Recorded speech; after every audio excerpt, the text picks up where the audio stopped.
Ananta. Yes. Yeah.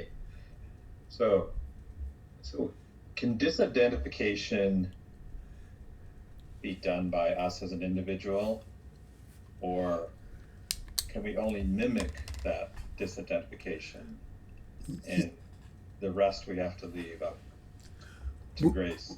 Yes, it is a matter of grace. You see, just in the question, who would disidentify? You see, Right. so that's it. Won't be possible for you to let go of you, because that means someone's doing it, and you see, it's totally unnecessary, because that you is all you have to do really is just recognize that that which you think you are is just an illusion. It's not real. You see? As soon as that happens, as soon as you know 100% that the one that you've identified with is not real, is not true, as soon as that happens, then it's done. It's done. It's like a switch. Then it's like, it's over. You see? And as long as there's any doubt or any belief left that you as an individual are real, or significant, important, okay? As long as there's a trace of that left, it won't release, you see. But when you're 100% aligned and know that this is just a dream, then it just happens on its own. And this connection is just broken. And it's like Nisargadatta described it, it takes time for the fruit to become ripe. When it does, it falls from the tree. You see, and there's no going back. That's it, you see. So it will happen.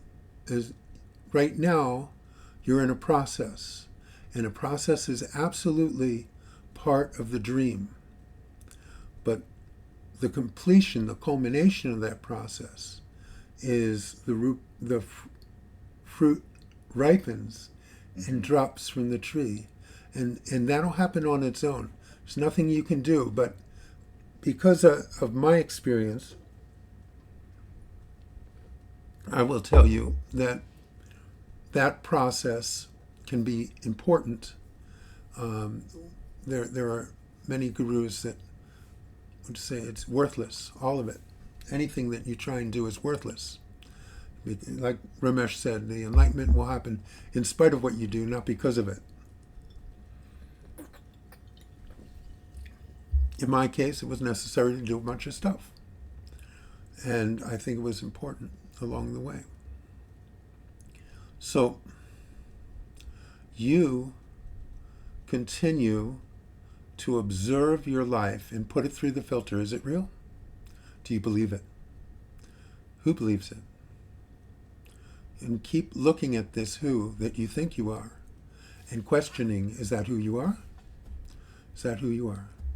Who is this person? What is watching all of this?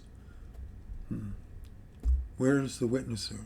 Where is the witnessing coming from? And who's watching the witnessing? You see, and you keep bringing it back and bringing it back and bringing it back.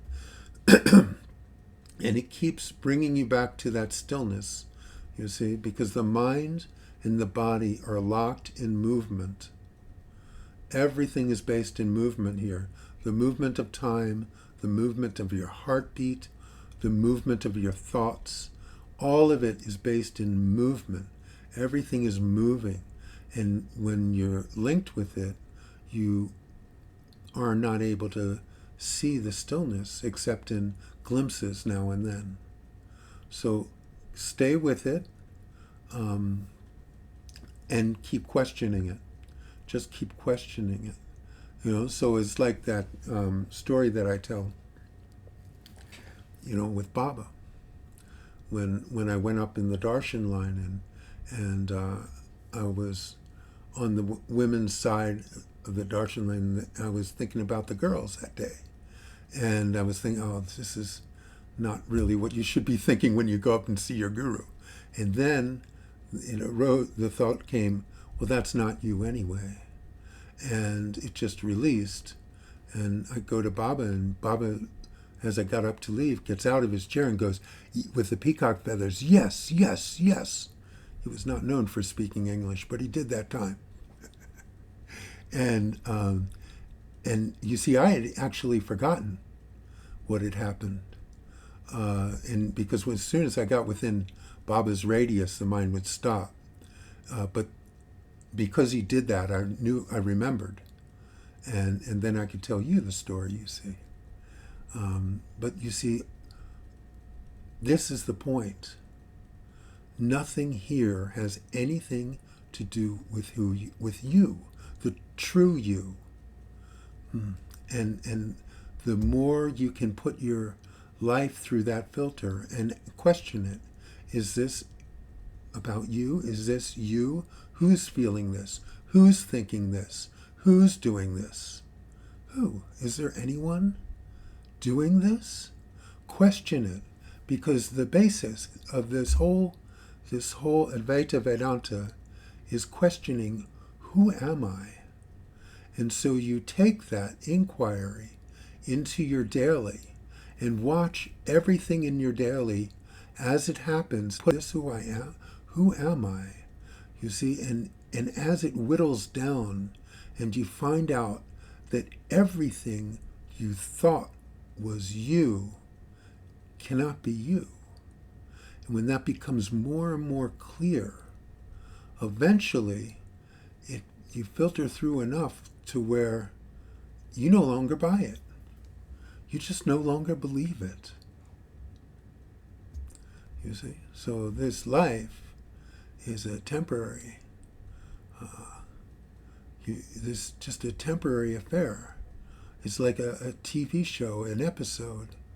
It has its beginning, middle, and end, and it runs its course, and the involvement with it, you lose the perspective of that it's just an episode one of many, you see. So as you go through your episode, this life, keep questioning it, keep putting it through the filter. The mind is good for one thing in your process. The mind can expose itself as being an illusion, as being something that's not real. The mind is able to look at itself and realize that none of it, none of what it's thinking, none of what it's doing, none of what it feels, none of that is real. It's just a sensation. The whole thing with time is just, you see, the way a good virtual reality works is that when you're in it, you believe it. You start believing whatever it is that's going on in there. No matter how crazy it looks or seems, you believe it. A good virtual reality machine convinces you that what you're seeing and what you're doing is actually happening, even though it's not. Well, the body-mind is a very good virtual reality machine. And you're living a very good virtual reality. But it's only a virtual reality. It only appears to be real. It's not. Now, the virtual reality machine is able to look at itself and go, hey, look at that. I'm creating a virtual reality. Look at that. I'm making this seem real. Look at that. I'm believing that it's real. Look at that. Who's this I who's believing this? Ah, find out who that is. Because that's the dream character. You see? So more and more you put it through that filter, and what will happen is it'll just start clearing itself. Start clearing itself, start clearing itself. And the thing that makes this virtual reality seem substantial is that you're pretending to be someone. And you believe, after pretending long enough, you start believing that you are that someone. But if you continually see that that's not who you are, and that there's no there, as you see that, it all begins to fade. On its own, it diminishes. That sense of you as an individual diminishes. And when it diminishes enough, that which is truly here will become obvious, that's all. You'll just realize what it is, of course. It's always been here. I was just involved in my dream. I was involved in this person. I believed it with all of my heart, but I don't believe it anymore. And when you see, that's a little too simplistic, because it infers that you believe and then don't believe, but it's like belief just diminishes with the individual, with that sense of being a person. It just diminishes. Then there is no more belief. There's no disbelief. There's no any belief at all, because belief is confined to an individual. Non-belief would be confined to an individual as well. So you see, then we reach the limit of where the words can go and the concepts can take you. But, I hope everyone gets the idea of what I'm talking about, in spite of the flaws in the words themselves. So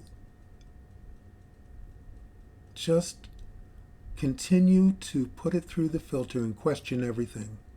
Question everything, and when you catch yourself involved, see the involvement. Don't try and get rid of it, because only an individual would do such a thing. Just see it. See it for what it is. Oh, look, there's involvement. And 9 times out of 10, when you notice that there's involvement, it disappears.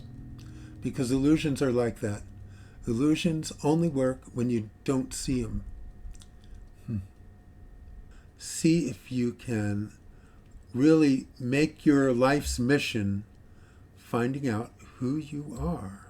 I mean, really, what difference does it make what you know in this world if you don't know who you are? You see? So that's all right. Just continue and question, and always question. Try and find out. Now, you will never find out who you are, but you will find out who you are not. And in that finding out who you are not, the who you are not is diminished. And there's a certain point of diminishment. Once it's diminished enough, it becomes obvious who you are, because that's all that's left. You see, and that's all that's there in the space. And the rest of it is not held on to by belief or by connection anymore, because it's diminished beyond that point. And then it's so simple that you can't do it.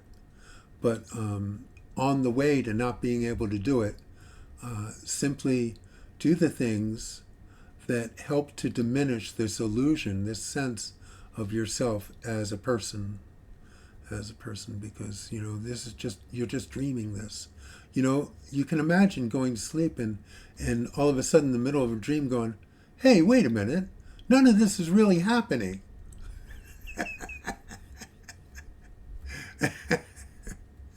Yeah. Keep that in mind when you're having an uncomfortable dream. Whether you're awake or asleep. It's so anyway, you see, it's a tricky balance, this, you see. But as long as the mission is to find out who you are, go ahead and do it.